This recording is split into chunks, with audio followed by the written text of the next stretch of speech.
There is a sequence most people have never seen.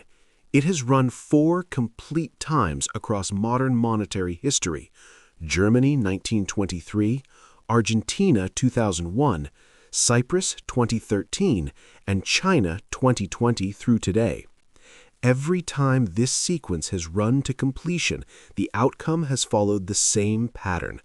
Assets held inside the monetary system were converted at government-set terms. Assets held outside the system survived intact. 3 months ago, 137 countries, representing 98% of global GDP, entered Stage 3. Most people do not know this sequence exists. The ones who do are not on television. My name is Ben. I have been tracking this sequence for 8 months across central bank documents, monetary policy archives, and the Atlantic Council's CBDC tracker, the only real-time global database monitoring CBDC deployment in 137 countries. I am going to show you every historical instance this sequence has run, what happened at each stage, what Stage 3 has signaled in the past, and the specific indicators that will tell you when Stage 4 begins. No opinions, just the documented record. If you find this valuable, consider subscribing. I publish 3 videos every week breaking down patterns most financial channels ignore. But first, you need to understand what this sequence actually measures and why it has worked with such precision across 80 years and 4 completely different economies. I call it the 6-stage CBDC transition sequence. It is not a theory, it is a pattern extracted from the documented behavior of monetary systems during structural reset, when a government or central bank decides the existing currency is no longer viable and replaces it with something new. The mechanics have varied, the sequence has not. Stage 1 is exploration. Central banks begin CBDC research, academic papers, international forums at the Bank for International Settlements and the IMF, no active pilots, public awareness near zero. By May 2020, 35 countries were in this stage. Stage 2 is pilot launch. Major economies launch closed pilots, infrastructure gets built, regulatory frameworks get drafted. China's ECNY launched in this stage.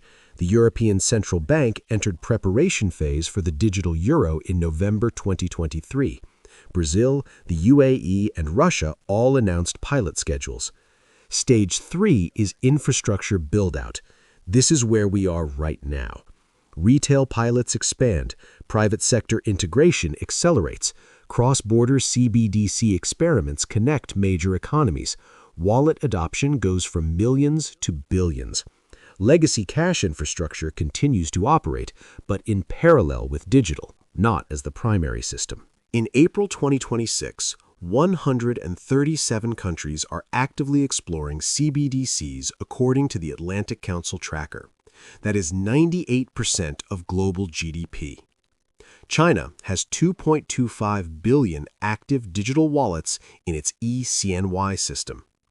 49 active pilot projects are running worldwide. The infrastructure is being built in plain sight. Now here's where this gets dangerous. Stage 4 is mandatory adoption. This is the transition point. The first major economy makes its CBDC mandatory legal tender. Paper cash remains legal, but infrastructure support declines. ATMs get removed. Bank branches close. Merchant acceptance drops. Digital becomes the default. Physical becomes niche. The indicator that Stage 4 has begun is straightforward.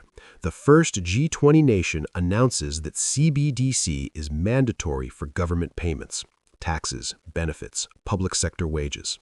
That has not happened yet, but the legal and technical infrastructure to make it happen is already in place in most major economies. Stage 5 is legacy currency phase-out. Paper currency is formally demonetized or rendered non-functional through the removal of acceptance infrastructure. The government announces a conversion window. Citizens are told to convert their legacy cash and legacy financial balances to the new CBDC within a set time frame. Historically, 90 days in Argentina in 2002, 50 days in India in 2016. Large balances typically face what gets called a stability levy or a large balance adjustment. That is the technical term. The functional term is a haircut, a forced reduction in value applied to legacy claims above a certain threshold. Stage 6 is full digital system. The monetary system is entirely digital. Every transaction is traceable. Money becomes programmable. It can have expiration dates, geographic restrictions, negative interest rates applied at the software level. Capital controls become enforceable not through laws or border enforcement, but through code. Physical cash is either extinct or relegated to collectible status, like old coins people keep in drawers. That is the sequence. Now let me show you the 4 times it has run. Instance 1, Germany, 1923. November 15, 1923. The Weimar Republic introduces the Rentenmark to replace the hyperinflated Reichsmark. The conversion rate is 1 new Rentenmark for every 1 trillion old Reichsmarks, 1 trillion to 1. Friedrich Müller was 51 years old, postal inspector in Munich. He had spent 12 years accumulating 8,000 Reichsmarks in savings. In 1919, that represented genuine financial security. By November 1923, his 8,000 Reichsmarks would not buy a single loaf of bread. Bread was priced at 200 billion marks that morning. Not 200, not 200,000, 200 billion. Friedrich had done what felt logical. He kept his money in the bank. His advisors told him the currency instability was temporary. The government was managing it. The fundamentals were sound. His savings had not declined. They had ceased to exist as a meaningful quantity of value. Ernst Kahn was 47 years old, import-export merchant in Frankfurt. In 1919, when the exchange rate was still near parity, 1 Swiss franc buying approximately 1.3 Reichsmarks, Ernst converted 60% of his savings into Swiss francs. He purchased a 4-hectare farmland plot outside Frankfurt the following year. He maintained barter relationships with farmers who would accept Swiss francs or goods instead of marks. When the Rentenmark was introduced on November 15th at a conversion rate of 1 trillion to 1, Ernst's Swiss francs had retained full purchasing power. His farmland was producing food. His barter network was functioning.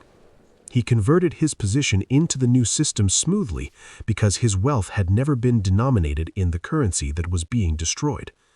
Friedrich held promises inside the system. The system changed the rules. His promises became worthless. Ernst held assets outside the system. The system could change its rules as many times as it wanted. His farmland still grew food. His Swiss francs still bought what they had always bought.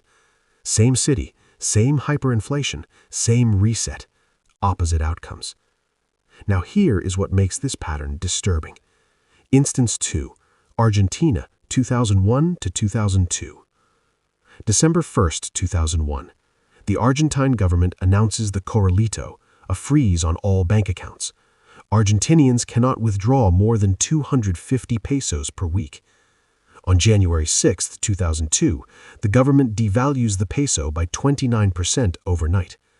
Over the following months, the peso falls 75% against the US dollar. But the sequence did not stop there. On October 24, 2008, the Argentine government passes Law 26,425 nationalizing the private AFJP pension system. $29 billion in assets belonging to 9.5 million individual account holders are converted into government obligations.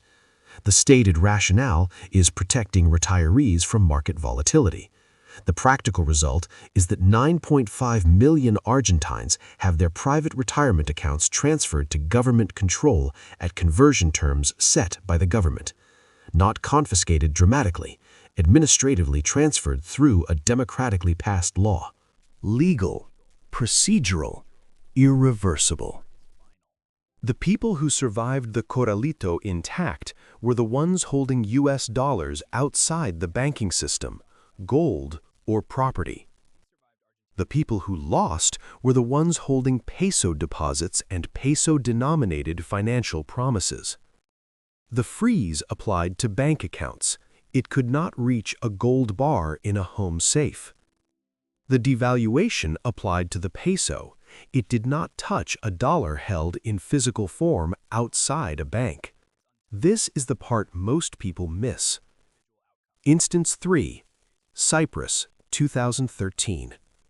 March 16, 2013. The Cypriot government announces a bail-in to stabilize the banking system. Depositors with balances above 100,000 euros at Bank of Cyprus lose 47.5% overnight. Not through theft, through a government-administered conversion of deposits to equity in the failing institution. The legal framework for this mechanism already existed in European Union banking regulations. It was simply activated.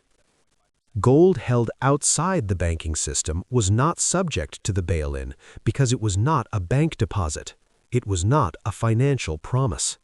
It was a physical asset beyond the reach of the conversion mechanism. The fault line was identical to Germany and Argentina. Assets inside the system, promises, deposits, claims, were converted at government-set terms. Assets outside the system were untouched. Instance 4. China, 2020 to present.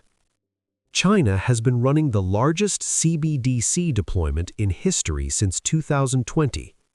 By 2025, the eCNY system has 2.25 billion active digital wallets. The system processes hundreds of millions of transactions. It is not a pilot anymore. It is infrastructure. China has not yet reached Stage 5, the demonetization of legacy cash. But every piece of technical and legal infrastructure required to reach Stage 5 is already in place. The wallets exist. The transaction rails exist. The surveillance capability exists. The regulatory framework exists. The transition from Stage 3 to Stage 4 to Stage 5 in China will not require new technology. It will require a policy announcement. And here is the precedent that shows how fast that announcement can execute once made. India, November 16, 2016. The government declared 86% of cash in circulation invalid overnight. Citizens were given 50 days to convert old notes to new notes. It was called demonetization. It was Stage 5 executed in real time. The technical term was monetary reform. The practical result was that anyone holding large amounts of physical cash had 50 days to explain where it came from and convert it under government supervision, or lose it entirely. 4 instances, 4 countries, 4 completely different political and economic systems. The sequence ran in a consistent pattern every time. Now let me show you exactly where we are in the current instance. In May 2020, 35 countries were exploring CBDCs. In April 2026, 137 countries representing 98% of global GDP are exploring CBDCs. That is a 391% increase in 6 years. 49 active pilot projects are running worldwide. China has 2.25 billion wallets. The European Central Bank entered its preparation phase for the digital euro in November 2023. Brazil plans to launch its DREX CBDC in 2026. The UAE launched its digital dirham pilot in November 2025. Russia's largest banks are scheduled to enable digital ruble transactions from September 2026. In January 2025, the United States became the only major economy to formally reverse course when President Trump issued an executive order halting U.S. retail CBDC development. That does not stop the global sequence. It removes the U.S. from participation in Stage 4 and 5, which may turn out to be the most important monetary policy decision of the decade, or it may simply delay the U.S. transition by 5 to 10 years while the rest of the world moves forward. We are in Stage 3, infrastructure build-out. The rails are being laid. The wallets are being distributed. The pilots are expanding from closed loops to public access. Stage 4 begins when the first G20 nation makes CBDC mandatory for government payments. That indicator has not triggered yet. But here is what the historical record suggests happens in the remaining stages and what actions each stage has historically required. When the indicator that starts Stage 4 triggers, when any major economy announces mandatory CBDC for taxes, benefits, or public wages, the historical data suggests you have 24 to 36 months before Stage 5 begins. That is the window. Argentina gave 90 days once the peso conversion was announced. India gave 50 days once demonetization was declared. The preparation window is years. The execution window is weeks. In Stage 4, the action the historical data suggests is this: convert legacy financial promises, large bank balances, long-duration bonds, pension balances above insured thresholds, into assets that do not require the system's permission to hold value. In Stage 5, when the conversion window is announced, you are too late. You are now negotiating conversion terms set by the entity conducting the reset. The terms have not been favorable for large balances in any of the 4 documented instances. Now watch what happens next. In all 4 historical instances, small balances were largely protected, protecting the political base. Medium balances were partially honored. Large balances were quietly written down through levies, taxes, or conversion haircuts framed as sustainability measures or social solidarity contributions. The Dodd-Frank Act of 2010 in the United States created the legal architecture for exactly this mechanism. Title II, Orderly Liquidation Authority. It allows deposits above the FDIC-insured limit of $250,000 to be converted to equity in a failing institution. Cyprus executed this framework in 2013. The legal mechanism exists in every major Western economy today. So what does the historical record say about which assets survive a reset and which do not?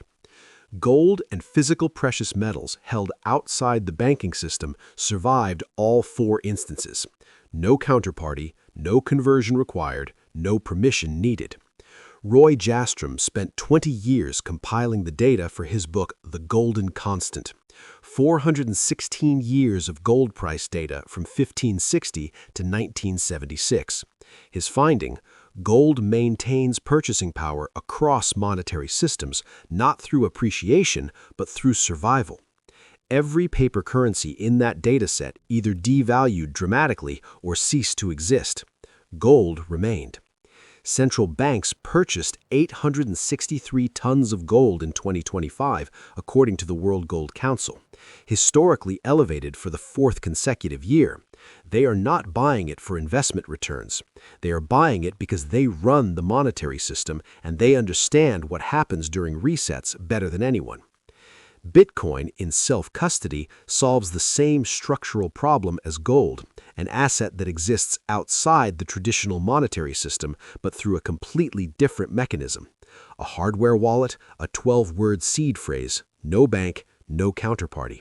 Frictionless movement across borders, mathematically limited supply. But it carries regulatory risk in restrictive jurisdictions. A government cannot seize the Bitcoin network. It can make transacting in Bitcoin illegal within its borders, and for most people, that distinction matters. Foreign currency held outside the domestic banking system survived in Germany and Argentina. Ernst Kahn's Swiss francs in 1919, US dollars held physically outside Argentine banks in 2001.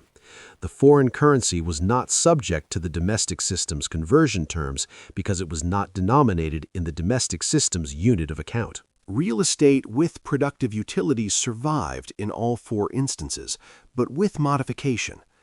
Ernst Kahn's farmland produced food when the Reichsmark was worthless. The soil did not need the currency to function. Property values in Argentina held in dollar terms for properties that could transact in dollars, but collapsed in peso terms. Real estate survives because it is useful, not because it is sovereign. Those are completely different reasons and carry completely different risk profiles. And this is where the pattern repeats. Cash inside the banking system did not survive any of the four instances intact. It is the definition of what a reset resets. Friedrich Müller's 8,000 Reichsmarks, peso deposits in Argentina, euro deposits above the insured limit in Cyprus. Digital yuan balances will face the same conversion mechanism when China reaches stage 5, whenever that policy decision is made. Pensions and large savings balances are the most exposed category in every documented reset. They exist as promises inside the system. The system sets the conversion terms. Argentina seized $29 billion in pension assets in 2008 through a law passed by a democratic legislature. It was legal, it was procedural, it was irreversible. Stocks and bonds are denominated in the legacy currency, priced on exchanges that require regulatory licenses and settled through clearing infrastructure embedded in the banking system. They cannot function without the system. During a reset, the system is what is being modified. The question is not whether stocks have value, they represent claims on productive businesses. The question is at what conversion rate those claims get repriced when the currency they are denominated in gets replaced. The historical record on conversion rates for legacy financial assets held by ordinary citizens has been consistent. They have not been generous. The fundamental fault line across all four instances is this: does your wealth exist as a promise the system must honor, or as an asset the system cannot reach? For the specific instruments available in 2026, SPDR Gold Shares, ticker GLD for liquid gold exposure, the Perth Mint Physical Gold ETF, ticker AAUU for gold held in an Australian government vault outside the U.S. banking system, physical gold, American Eagles, Canadian Maples, Krugerrands, stored outside any banking institution entirely. For Bitcoin, a hardware wallet, ledger, Trezor, with the seed phrase secured offline, not on an exchange is inside the system. Farmland Partners, ticker FPI, for exposure to productive farmland that generates food regardless of what the currency does. The asset whose value rests on biological necessity rather than monetary convention. The Swiss franc ETF, ticker FXF for currency diversification. The same principle Ernst Kahn used in 1919 when he converted at near parity and survived the reset 4 years later. And here is the number to watch. The sequence does not care if you believe in it. It does not need your participation. The number that tells you stage 4 has begun is this. The first G20 nation announces CBDC mandatory for government payments. When that announcement comes, the historical data suggests you have 24 to 36 months before stage 5. At stage 5, the conversion window gets announced. You have weeks. Friedrich Müller stood at a Munich bakery counter in November 1923, counting marks by the 100 billion. He did not make reckless decisions. He kept his money in the bank. He listened to his advisors. He trusted the government to manage the instability. His wealth existed as a promise inside the system. The system failed to keep the promise. Ernst Kahn converted 60% of his savings to Swiss francs in 1919 when the rate was near parity. He bought farmland. He built a barter network. When the Rentenmark arrived at a rate of 1 new mark for every trillion old marks, Ernst had nothing to convert at a catastrophic rate because his assets had never been denominated in the marks that were being destroyed. Same city, same inflation, same reset. One man holding promises, one man holding assets. The system decided the value of the promises. The assets decided their own. In April 2026, 137 countries are in Stage 3. The transition will not look like Weimar. It will look procedural, gradual, framed as modernization, efficiency, and financial inclusion.